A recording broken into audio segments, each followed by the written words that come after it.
Oi pessoal, boa tarde. O fato da gente não ter reunião no Pedora esta semana me levou então a gravar esse vídeo comentando um pouco o texto Reforma Agrária no século XXI, bloqueios e ressignificações, que é o tema, né? É a pauta da nossa reunião da próxima quinta. Tá? Esse texto foi escrito por mim, pela Vera, em 2014, isso é importante, né? Localizá-lo cronologicamente.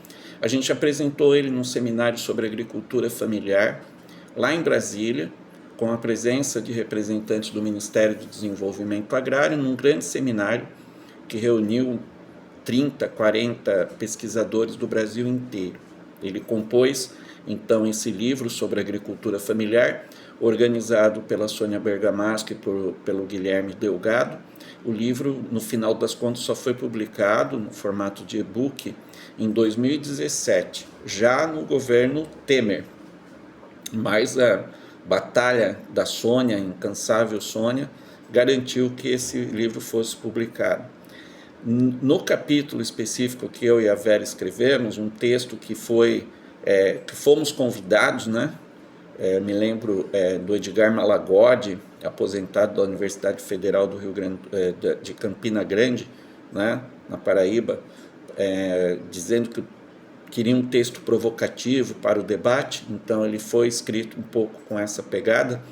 Nós discutimos alguns termos, algumas definições que eu acho que são muito relevantes até hoje com relação à temática da reforma agrária, né? Que são e estão presentes no título, né? Bloqueios e ressignificações, né? Eu acho também, lendo o texto ou relendo, eu acho que essa dimensão dos bloqueios não estão tão bem explicitados quanto a uma primeira discussão sobre as ressignificações. Eu, particularmente, tenho refletido sobre os bloqueios da reforma agrária desde então. É claro que de forma muito mais frequente, e eu acho que posso até organizar algo por escrito aí, né, proximamente, nessa outra frente que são os bloqueios, tá? A gente tem que entender, então, a reforma agrária como um processo histórico. Estamos discutindo no texto essa reconfiguração da reforma agrária e como ela acontece no Brasil no período recente, entendido como esse período de redemocratização que o nosso país vive, né, desde o início dos anos 1980. Vale lembrar que a gente atravessou 2 planos nacionais de reforma agrária. O primeiro, Plano Nacional de Reforma Agrária de 85, que foi o primeiro ano do governo de transição democrática, né? A nova república lá do Sarney. E o segundo Plano Nacional de Reforma Agrária foi lançado em 2003, no primeiro governo Lula, tá? Então, a gente discute, né, eu e Vera, essa dimensão cíclica da reforma agrária, inclusive questionando o fato de estarmos num fim de ciclo, tá? Um ciclo que tem início justamente com a abertura democrática, a publicização da demanda por terra, né?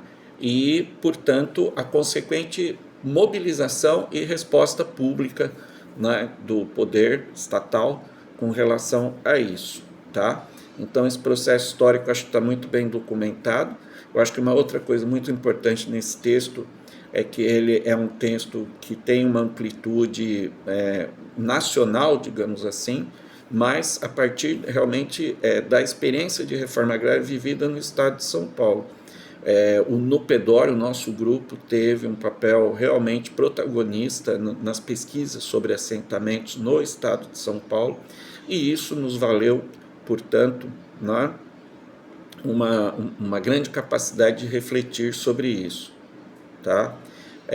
Eu acho que a gente tem que pensar, né, nessa questão, a partir inclusive da leitura do texto, né, como que a própria discussão, a bandeira da reforma agrária teve seu momento de auge.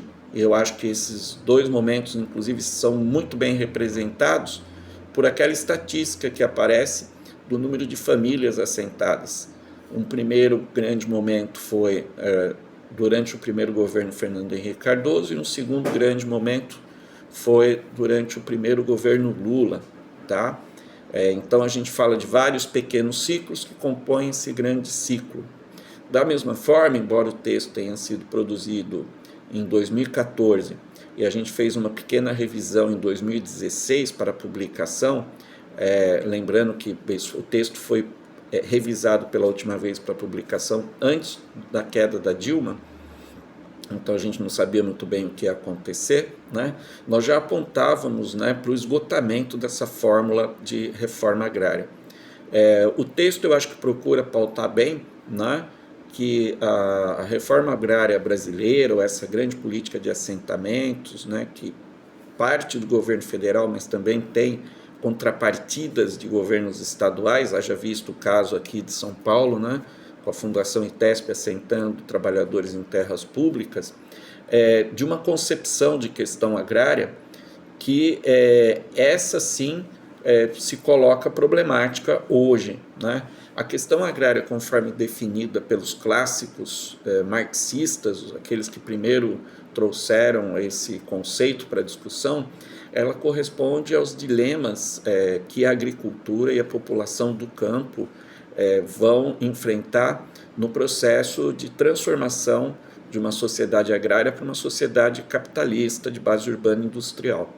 Então a reforma agrária teria um papel aí de colaborar nessa transição, né? A questão agrária ela é resolvida classicamente a partir das soluções, das estratégias, né, que o capitalismo desenvolve para envolver as populações e a produção do campo, atendendo os seus objetivos, certo? Que é alimentar as massas operárias, criar um mercado consumidor para os equipamentos, né, para produção industrial, e liberar mão de obra para as fábricas, né? Isso, então, já estava em debate em meados dos anos 80, principalmente em São Paulo, onde o desenvolvimento capitalista no campo já estava muito avançado, né? Falava-se à época dos complexos agroindustriais, né? Lembrando uma formulação ali do Sérgio Miller, né? Portanto, a reforma agrária chega como uma bandeira assumida pela redemocratização brasileira, pelos seguidos governos democráticos, talvez com exceção do governo Collor, né, que era um governo fortemente de direita, né, mas que também durou pouco, foi de 90 a 92, né, quase que fora do lugar, né, na medida em que se orientou pela chamada questão agrária tradicional, tá? Então é preciso requalificar a questão agrária para se pensar e ressignificar a reforma agrária. O que significa repensar a questão agrária? Não há dúvida, e sempre discutimos isso no grupo de pesquisa, que a dimensão ambiental se torna cada vez mais importante. Então há aí uma frente para ser explorada nessa ressignificação da reforma agrária, né? Tem uma outra dimensão também da questão agrária e da reforma agrária que significa que está relacionado à questão fundiária, ou seja, ao estoque de terras, né?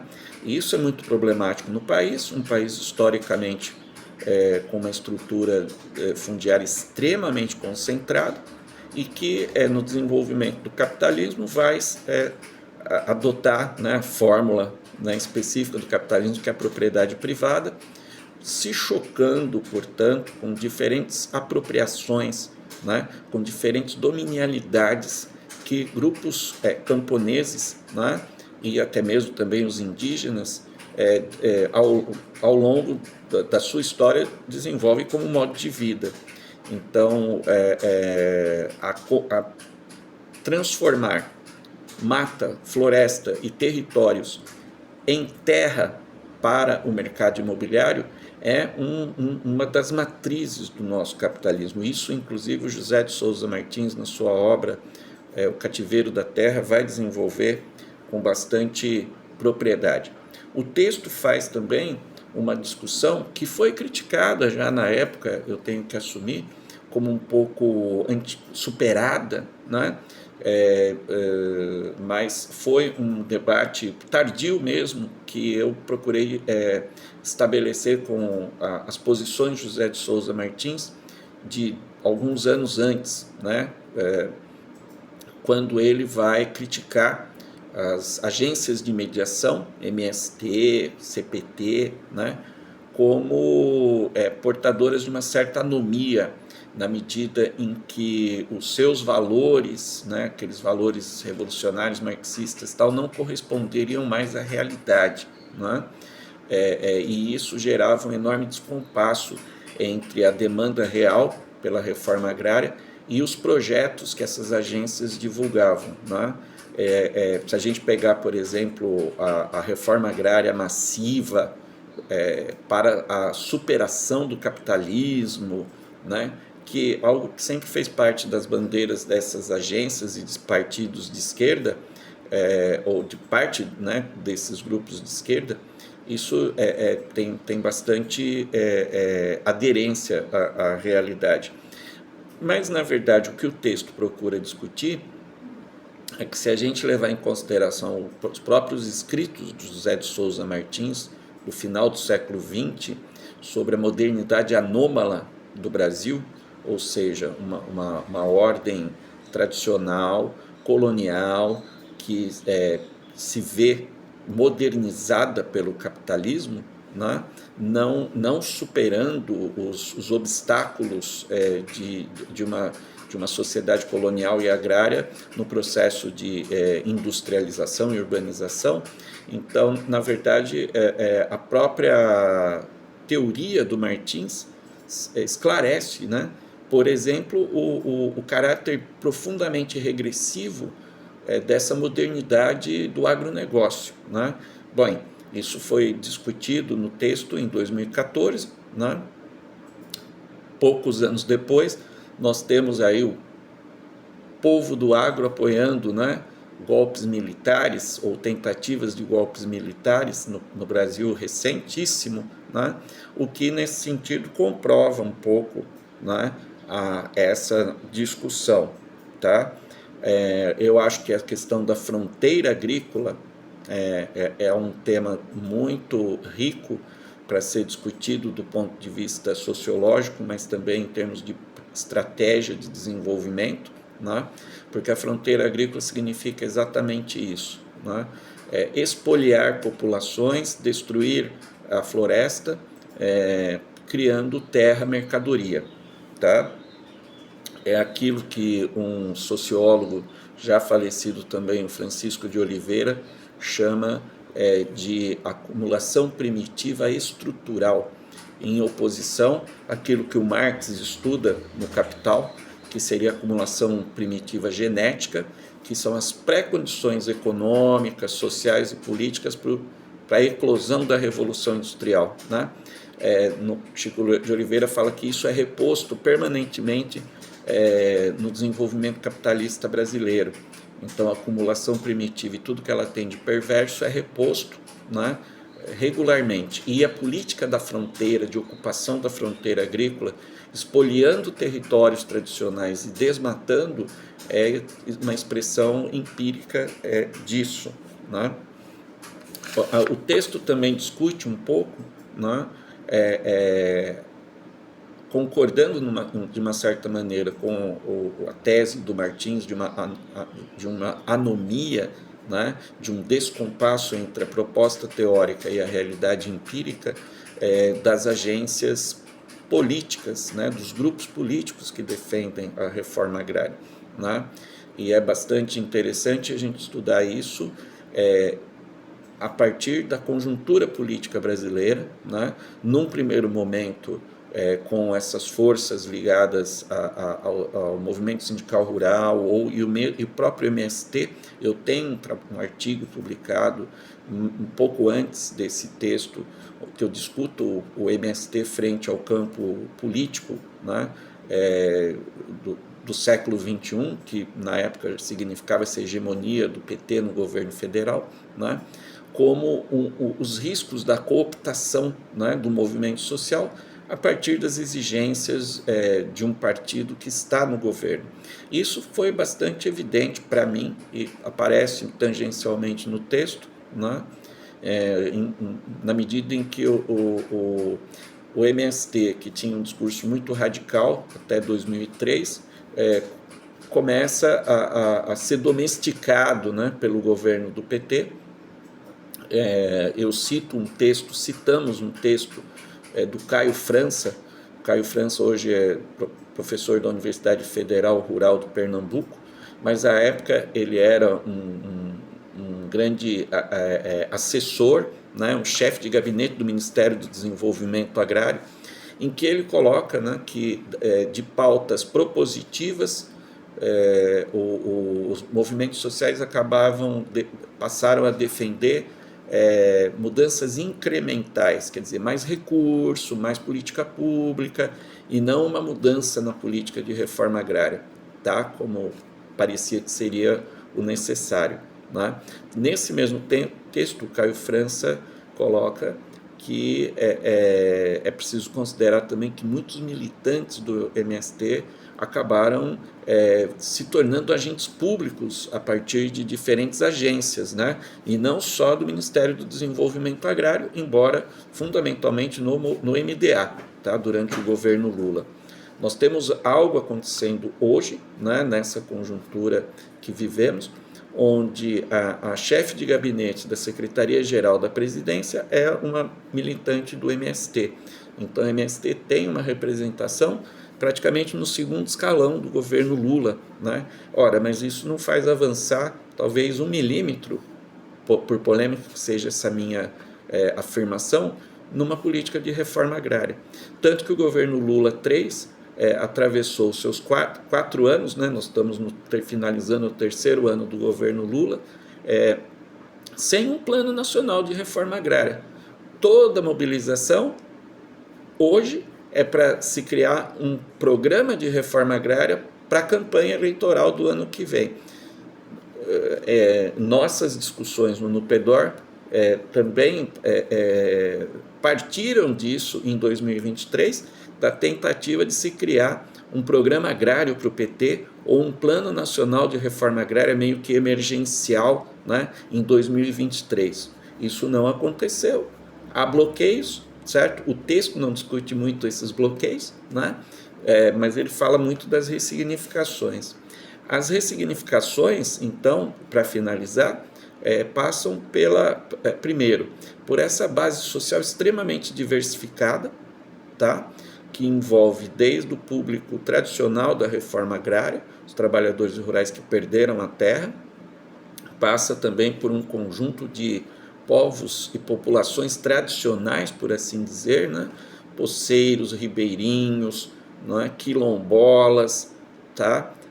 Que desenvolveram ao longo de décadas, se não séculos, um modo de vida no campo, tá? Que é anticapitalista na sua essência, né? O próprio Zé de Souza Martins faz uma discussão nesse sentido. O recém-falecido professor Ariovaldo Umbelino de Oliveira, geógrafo da USP, um decano da geografia da USP, ele coloca isso também num texto extremamente polêmico, na qual ele critica então o segundo governo Lula, lá entre 2011 e 2014, entre 2007 e 2014 e 2010, segundo o governo Lula, né, mostrando que os grandes protagonistas da luta pela terra no Brasil não eram mais os sem terra mobilizados pelo MST e as organizações sindicais, mas algumas figuras tradicionais, como poceiros e até mesmo os indígenas, certo? Então, isso vem de lá até hoje, crescendo. Veja só, nós não podemos correr o risco de considerar esses atores como aqueles que irão nos salvar desse capitalismo selvagem do agro, né? Porque, como disse recentemente o pensador Ailton Krenak, isso é uma ilusão, porque esses grupos estão sendo exterminados. E o caso do Mato Piba, ou seja, o Cerrado brasileiro, é exemplar nesse sentido, não é? Populações estão sendo despossuídas, expropriadas, não é? E as terras indígenas e terras de ocupação tradicional, algumas delas sem reconhecimento, sem nenhuma espécie de proteção legal, estão sendo sumariamente apropriadas pelo agronegócio brasileiro, ou seja, pelos agentes desse capitalismo agrário brasileiro. Tá? Nós temos, portanto, uma pluralidade de sujeitos e de identidades territoriais que cobram já, desde sempre, uma ressignificação da reforma agrária. Não uma reforma agrária para atender a questão agrária clássica, aquela de fornecer insumos, mão de obra e também mercado consumidor para o desenvolvimento industrial capitalista. Não. E é claro que a proposta que vem desde o início do século, há 20 anos, portanto, se desenvolvendo, de uma agricultura saudável, né, livre de veneno, né, ou que a gente coloca tudo isso no bolo da agroecologia, é também um novo fronte, né, muito importante no que tange a uma ressignificação da reforma agrária. Tá?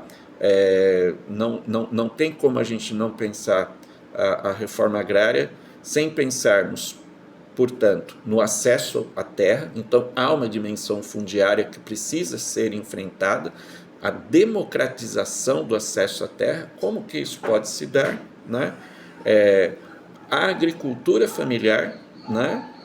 E inclusive comunitária e agroecológica, né? Essa nova questão que diz respeito à água, nós estamos discutindo isso, né, quando pensamos no simpósio aí do ano que vem, e a questão mesmo do desenvolvimento local e territorial rural, ou seja, ainda essa dimensão econômica e de melhoria do ambiente institucional, né, nos territórios, qualidade de vida, inclusive incremento ou inclusão produtiva, né? Então, a partir desses 4 eixos, eu acho que a gente pauta o que seria a ressignificação da reforma agrária no texto. Tá? Bem, desculpem aí pela fala muito longa, tá? Essa é a contribuição que eu quero dar para o debate desta próxima quinta.